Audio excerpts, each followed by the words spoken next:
Најава за нов бојкот во петок во сите маркети во државава. Иако првиот се покажа како не многу успешен, сепак од вчера на социјалните медиуми се шири нов повик за бојкот со цел намалување на цените.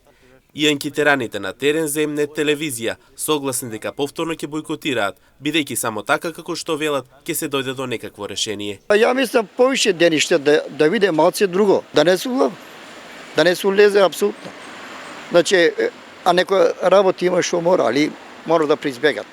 Треба да се блокадира, треба да се много се скапија те улизи и ледарка дадеш нема ништо уташно да давиш. Па се надаме, па ќе видиме што ќе направи. Добро е, а само нема да излезат. Па не улеваме више. Нема улевање. Па нема улевање, кој улевање? Кој више не се води контрола.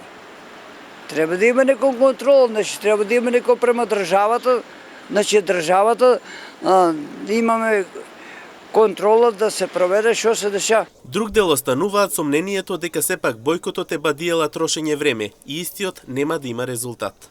Се е исто. Джабе. Во согласно со ситуацијата, прометот на маркетите од преходниот бојкот беше намален за 50% и тоа беше првата опомена од граѓаните трговците свесно да работат.